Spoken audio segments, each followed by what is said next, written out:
Hervé, est-ce qu'on peut avoir des nouvelles de votre groupe et de Maëlle et de Selma particulièrement, comment elles vont? Et Eugénie, est-ce que tu peux nous parler d'Ellie Carpenter? Il me semble que c'est la seule des Mathildas qui joue en France. Tu la connais bien, donc en dehors du terrain, sur le terrain, qu'est-ce que tu peux nous dire d'elle? Merci à tous les deux.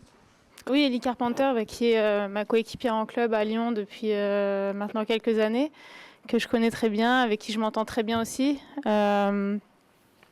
C'est par rapport à la personne, c'est une chouette fille et toujours agréable dans un groupe et qui a toujours le sourire, qui amène la bonne humeur, qui est un peu folle aussi.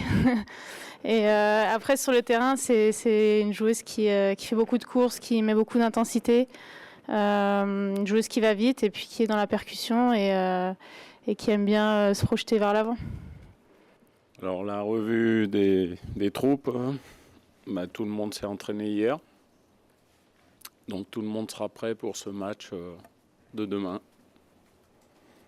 Bonjour à tous les deux, Anthony Reich, RMC Sport. Une question pour vous, Hervé. On sent que le pays s'embrase un petit peu derrière ces Mathildas.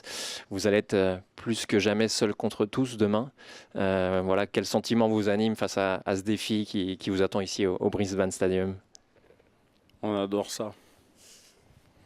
C'est pour ça qu'on fait ce métier. Je vous l'ai déjà dit, contre le Brésil, dans le même stade, il y avait 98% de Brésiliens qui ont fait beaucoup de bruit ce soir-là. Ça n'a pas empêché l'équipe de France de faire un très grand match. Donc voilà, ça sera les mêmes caractéristiques demain. C'est la beauté du football et la progression de ce football féminin qui, à travers cette Coupe du Monde en Australie, il faut féliciter tout ce peuple australien parce que c'est une réussite. Et que demain soit de nouveau une belle fête avec bien sûr un goût d'inachevé, mais ça c'est de notre côté. Bonjour à tous, Antoine Maignan pour l'AFP. Eugénie, une question pour toi. Tu étais en 2019 sur le terrain pour le quart de finale contre les Américaines. Qu'est-ce qui a changé 4 ans plus tard dans l'approche d'un quart de finale? Est-ce que tu sens quelque chose de différent dans l'air? Une confiance peut-être supérieure avec justement ce match qui potentiellement peut vous avoir aidé avant d'aborder un nouveau quart de finale? Merci. Oui, ce match va nous aider certainement. De toute façon, moi j'ai toujours considéré que chaque match et chaque compétition, c'est un apprentissage et c'est une expérience dont il faut se servir pour la suite. Après, ce qui a changé, un peu tout, pas mal de joueuses, quasiment tout le staff. Donc voilà, après on est sur une nouvelle énergie, une nouvelle dynamique. On arrive peut-être aussi avec un peu plus de fraîcheur parce qu'on avait joué ce 8e de finale contre le Brésil avec des prolongations. Donc là, on n'est pas dans ce cas-là. Et après, on arrive avec de la confiance. On est bien. Donc voilà, après, chaque compétition est différente, chaque match est différent. Donc c'est toujours difficile de comparer, mais voilà ce que je peux dire, je pense. Oui, bonjour à tous les deux. Sébastien Nieto pour Le Parisien. Et une question pour toi, Eugénie. Est-ce que tu peux nous parler de ce que ça représente la pression de jouer un quart de finale à domicile ? C'est vrai qu'on était dans cette position il y a 4 ans en France. Il y avait aussi beaucoup d'engouement dans notre pays. Il y avait beaucoup de monde qui en parlait. C'était plus difficile de rester dans notre bulle.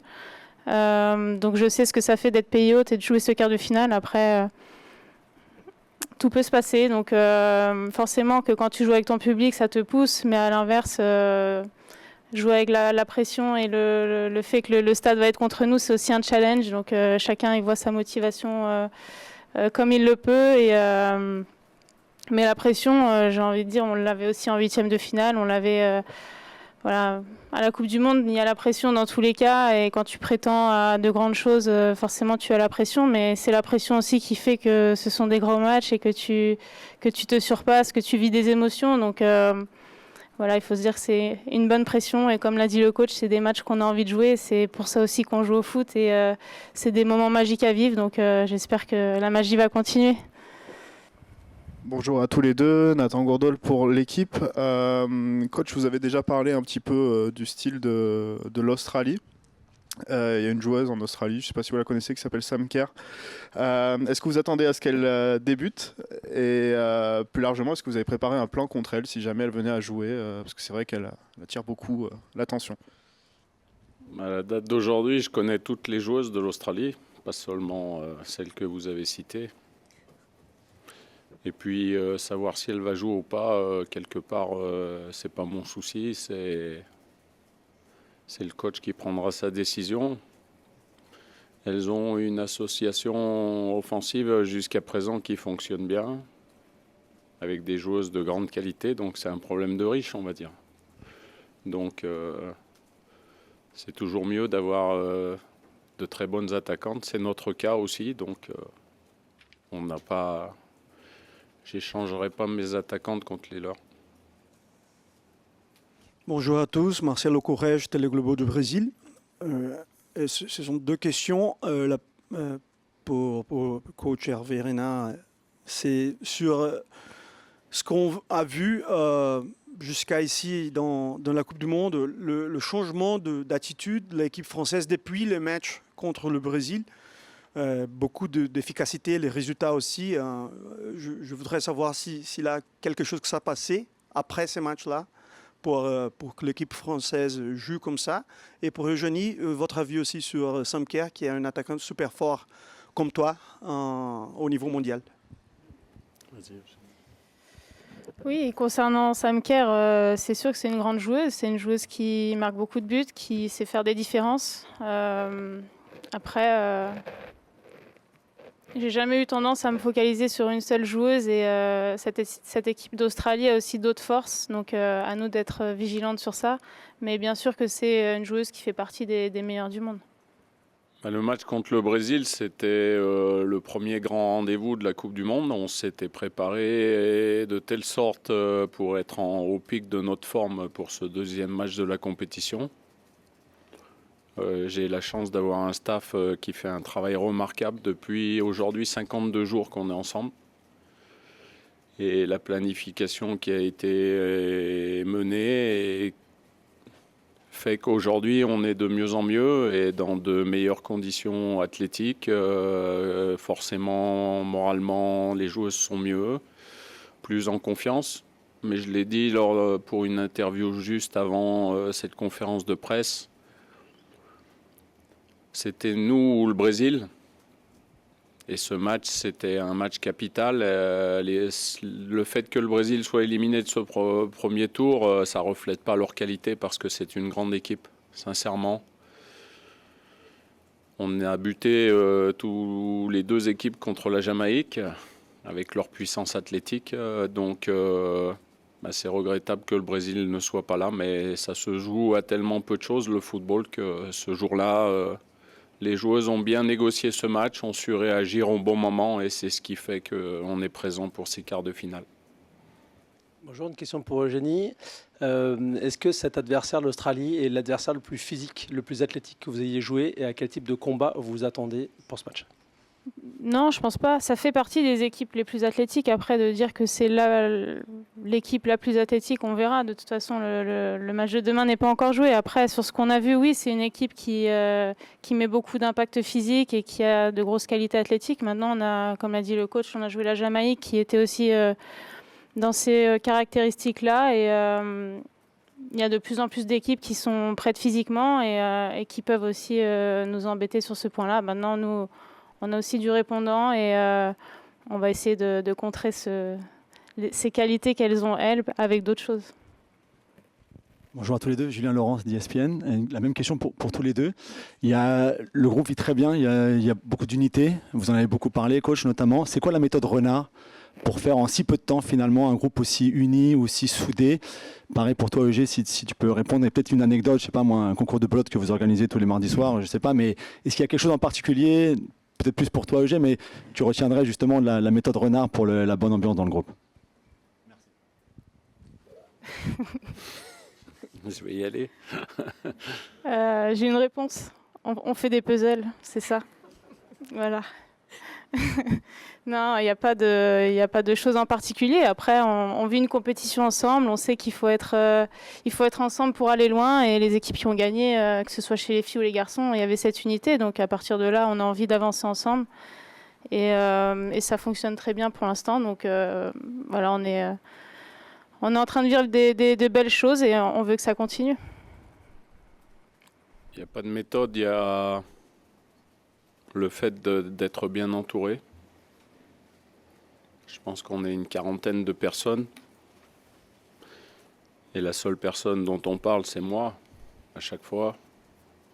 Mais tout le monde contribue à cette bonne entente. Le staff médical, tous ceux qui s'occupent, les cuisiniers, la communication, la logistique, les kitman, tout ça. Les joueuses, il y a quelque chose qui s'est créé, voilà, chacun apporte sa pierre à l'édifice et moi j'ai la chance d'avoir tous ces gens autour de moi qui font qu'on réalise, je pense, un très très bon travail, mais l'histoire c'est demain qu'il faut l'écrire. Ça c'est l'histoire jusqu'au 11 août, le plus important c'est le 12 août, parce qu'il faut franchir ce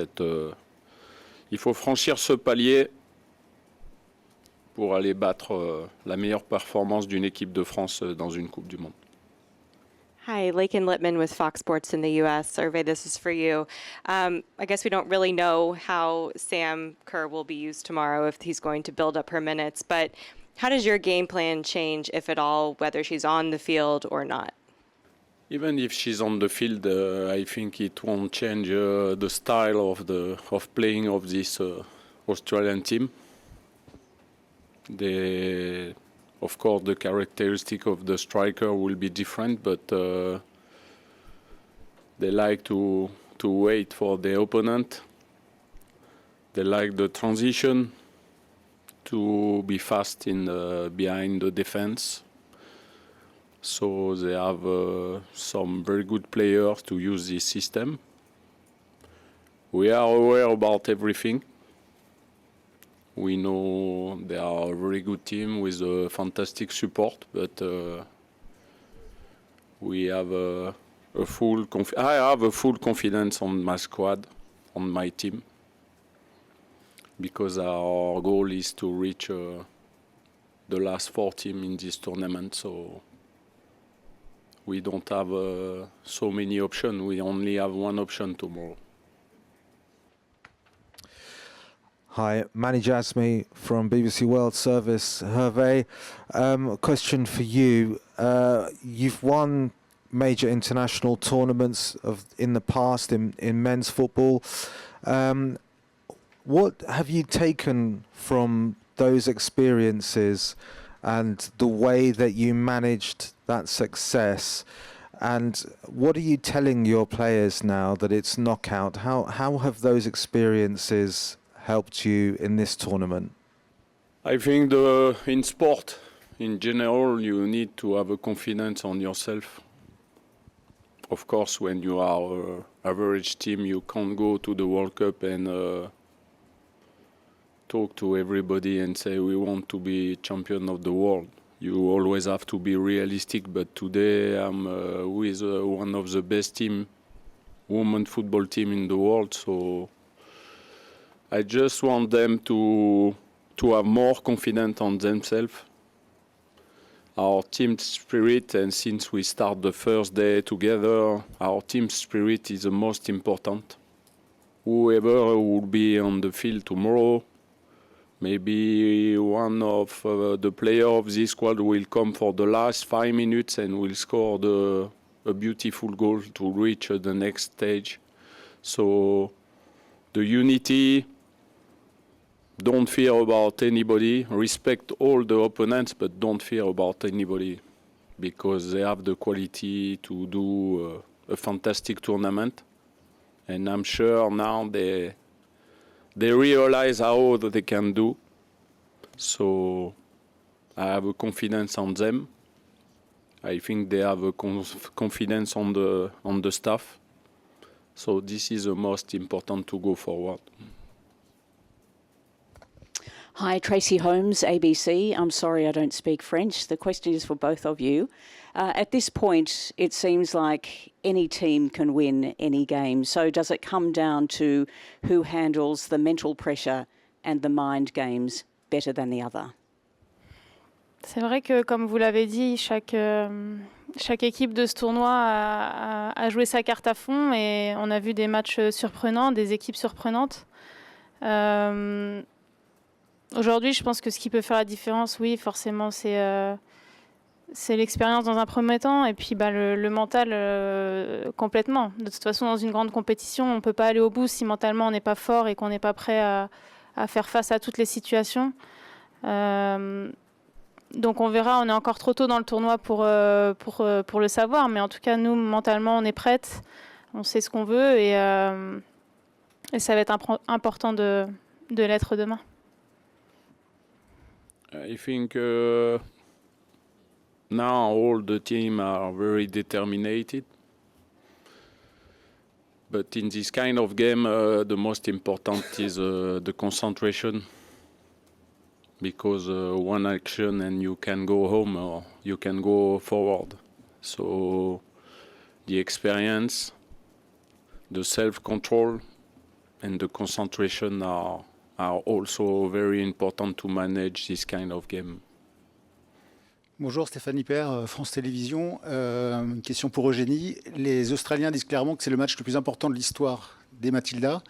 Pour vous qui avez maintenant une quinzaine d'années d'expérience en équipe de France, est-ce que vous le placez aussi ce match à ce niveau-là? Est-ce que c'est un des matchs les plus importants de l'histoire de l'équipe de France?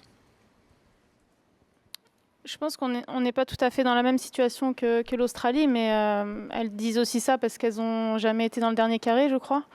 Nous, on l'a déjà été, donc on a joué aussi des matchs, que ce soit en Coupe du Monde ou au JO, qui ont été très importants pour l'équipe. Maintenant, c'est sûr que ça fait partie des matchs les plus importants. Je dirais pas que c'est le match le plus important parce qu'il y en a eu avant qui étaient tout autant importants.